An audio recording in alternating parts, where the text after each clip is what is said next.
جو ریسیویبل ہے، مثال کے طور پہ آپ نے کسی کو کوئی چیز بیچی ہوئی ہے، اس کے پیسے بھی آپ کو ملنے ہیں مہینے بعد، 2 مہینے بعد، 3 مہینے بعد، تو وہ ہم اپنی زکوٰۃ کے اندر کیلکولیٹ نہیں کرتے، یہ غلطی کرتے ہیں۔ میں نے کسی شخص کو جو ہے وہ چیز بیچی ہے 5 سال کی قسطوں پہ، 5 سال تک مجھے قسطیں ملنی ہیں، تو کیا میں 5 سال کی قسطیں ہر سال زکوٰۃ میں شامل کروں گا؟ کیلکولیشن کا ایک طریقہ میں مختصر طور پہ آپ کے سامنے ذکر کر دیتا ہوں۔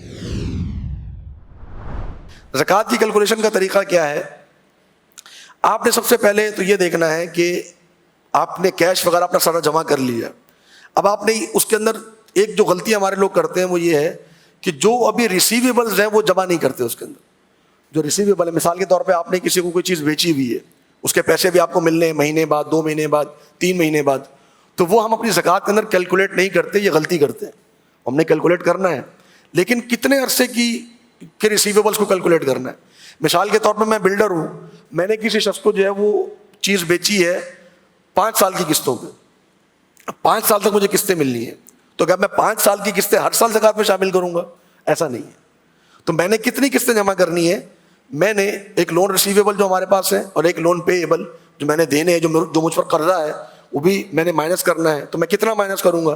مثال کے طور پہ میں نے بحریہ کے اندر پلاٹ بک کرایا ہے 50 لاکھ روپے کا، اب میں نے 50 لاکھ روپے بحریہ کو دینے ہیں، تو اب میں کیا 50 لاکھ روپے پورے مائنس کر دوں گا اپنے؟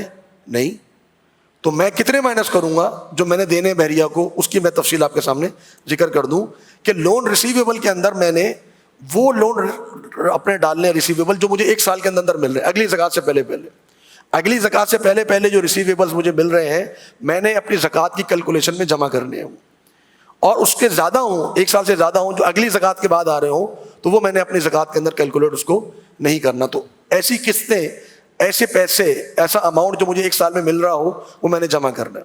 اچھا، اگر میں نے کسی کو قرضہ دیا ہوا ہے اور پتہ ہی نہیں وہ کب دے گا، اس کا مجھے پتہ ہی نہیں ہے، ہو سکتا ہے دے، ہو سکتا ہے نہ دے، تو اس کو آپ مائنس کر دیجئے، وہ آپ مائنس کر دیجئے، وہ جب آپ کو ملے اسی وقت اس کی زکوٰۃ ادا کر دیجئے۔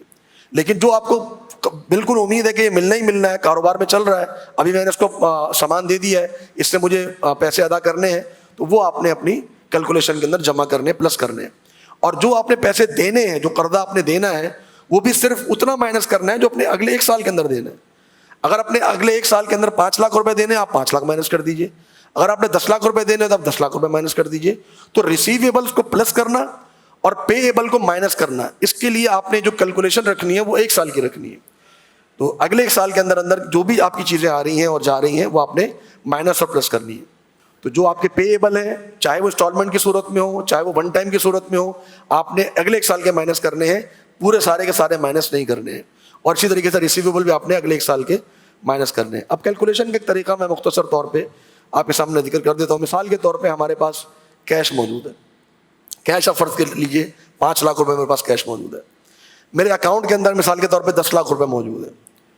اسی طریقے سے میرے پاس جو شیئرز ہیں اور جو بانڈز ہیں، ان کی جو کرنٹ ویلیو بنتی ہے شیئرز کی اور بانڈز جو میرے پاس ہیں، ان کی کل ملا کے 15 لاکھ روپے میرے پاس یہ مالیت اس کی بنتی ہے۔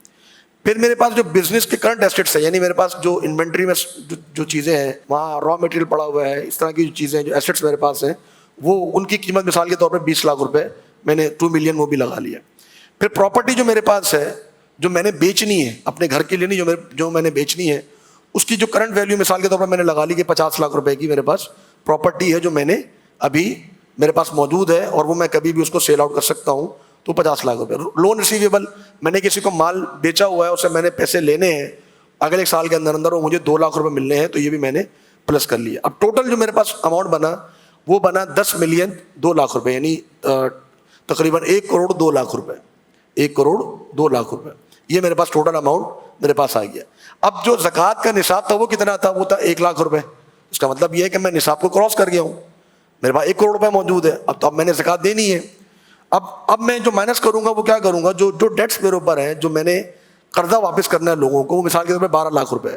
میں نے کسی کا سامان لیا ہوا ہے، کسی کا پیسہ ہے وہ میں نے دینا ہے، بجلی کا بل آیا ہوا ہے وہ میں نے دینا ہے، اس مہینے کی امپلائز کی سیلریز ہے وہ میں نے دینی ہے، وہ میں مائنس کر دوں گا۔ تو یہ ساری میری لائبلٹیز ہیں، یہ ڈیٹس ہیں میرے اوپر، لائبلٹیز ہیں جو میں نے مائنس کرنی۔ مثال کے طور پہ کل رقم اس کی بنتی ہے 12 لاکھ روپے۔ تو اب 12 لاکھ روپے ہم نے مائنس کر دیے 90 لاکھ روپے، یہ میرے پاس آ گیا جس کے اوپر میں نے زکوٰۃ ادا کرنی ہے۔ اس کی زکوٰۃ اگر 2.5% کے حساب سے نکالی جائے تو 2,25,000 روپے میرے پر زکوٰۃ بنتی ہے۔